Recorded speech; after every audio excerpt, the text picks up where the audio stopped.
Picture this. You're about to win your promotion match to whatever rank you want for this scenario. And it comes down to the final round. You make a great read to sidestep the Dragunov opponent who's been spamming back 4-2-1 consistently, only to get counter hit by the final hit of the string when you practically were able to punch Dragunov in the back of the head. Whether you win or lose this match isn't really that important, because the mental stress and frustration of obviously making the right read and still somehow getting punished for it is just unacceptable. But what if I told you that there's a lot more to sidestepping than just, well, sidestepping? In this video, while I won't be giving a full guide into sidestepping, I will be giving you the most common reasons as to why you are getting hit for sidestepping, how to correct them, and what else to look out for when trying to get those juicy launch punishes for sidesteps. Let's get into it. The first reason you might be getting clipped when sidestepping, and the single most common reason I see people getting clipped when they're sidestepping, is because you're throwing out a move too early and getting counter hit by the rest of the string. If we go back to the intro and we use back 4-2-1 from Dragunov as an example, you can see that this move is extremely linear, and you can usually step it to both sides. Left is more or less the way that you want to step this move. You can step it right, but you can risk getting hit at the very end. But left is more or less kind of the best way to go, right? Like, outside of me failing my sidesteps, the move is extremely linear and can be stepped pretty easily. However, one big problem arises if we try and punish this move a little too early.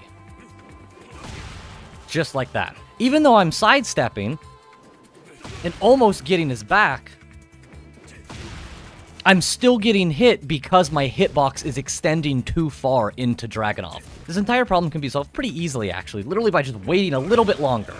You have to get a little used to it and have to be ready to not, like, jump the gun at every single opportunity, because when I see these moves being thrown out in whiffs, it is really hard to not just want to just go for a hit.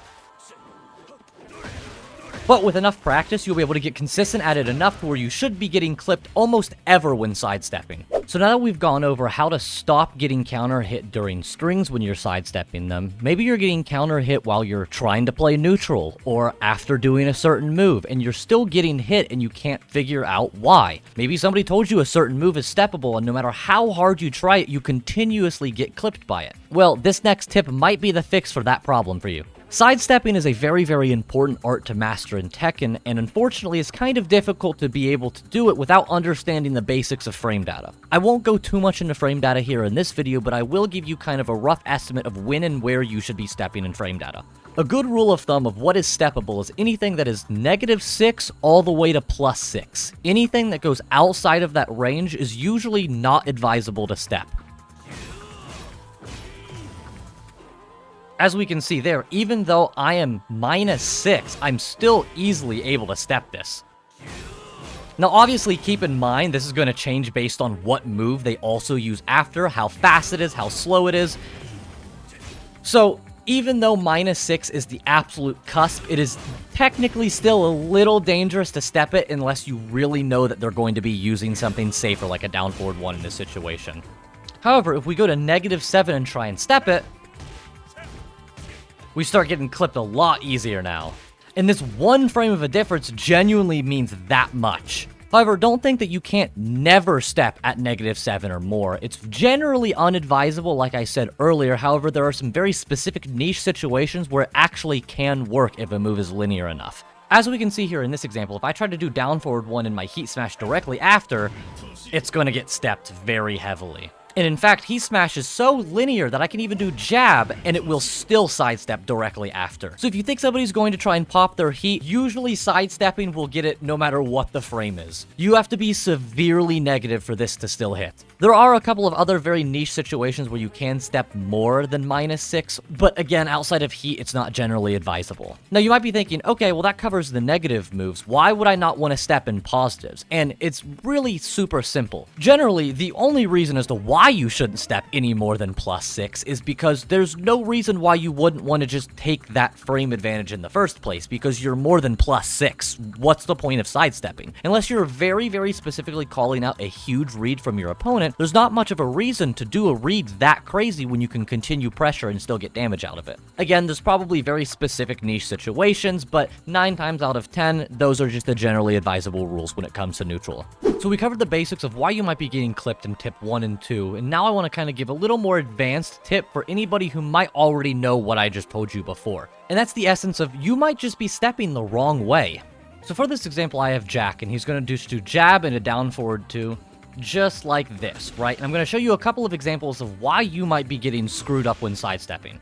Like I said earlier, you could just be sidestepping in the wrong direction. For instance, if we try and sidestep this move left, there's nothing we can do. There's no amount of sidestepping this left that will ever work. Sidewalking, microstepping, I can microstep it and block, but it's not really much of a sidestep at that point. Sidestep blocking is, obviously a solution that you can get around. However, it's not always going to work 100%, so you want to be able to step moves and understand which moves can track to certain sides. So now you might just be sitting there and going, oh, okay, cool, so all you have to do is just sidestep this move, right? Well, kind of. You see, if you sidestep it right, you're fine. However, if you sidewalk this right, you're also always going to get clipped by this. It's just kind of one of those things that you just have to lab, figure out, and then just be like, oh, okay, cool, well, I know this exists now.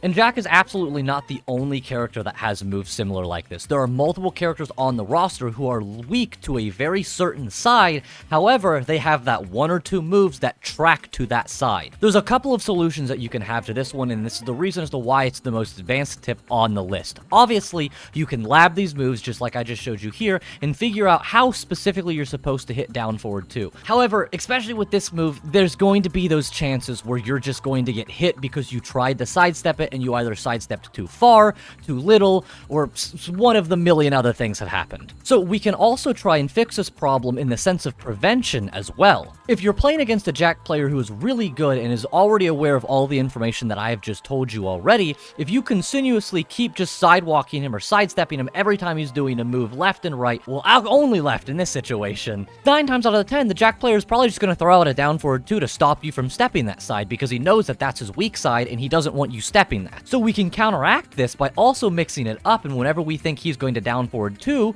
we can just sidestep right instead and punish specifically for it. Now that is quite advanced and very difficult to do, however, that's where sidestep blocking comes in. If we think he's going to do down forward 2, we can just sidestep block to be ready for a punish.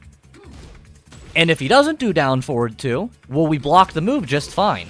No problem. And of course, if he did down forward 2, it's over for him at that point. Remember, it's not supposed to be an end-all be-all guide on sidestepping and how to fix it permanently. It was a guide to show you the 3 most common reasons and just about the only reasons you're getting clipped when sidestepping outside of just user error, and giving you a little bit of food for thought on how you can approach and tackle these situations that you've been given as a player. If you guys have any questions, comments, or want to recommend anything for another video, leave it down in the comment section below. I respond to 99% of my comments, and I would love to hear from you guys. And of course, if you enjoyed this video, please consider leaving a like, subscribing, and commenting down below if you guys did enjoy it. As always, I really appreciate the support, and hopefully this guide gave you just a little bit of food for thought to try and think about how you should be approaching sidestepping in your games to come.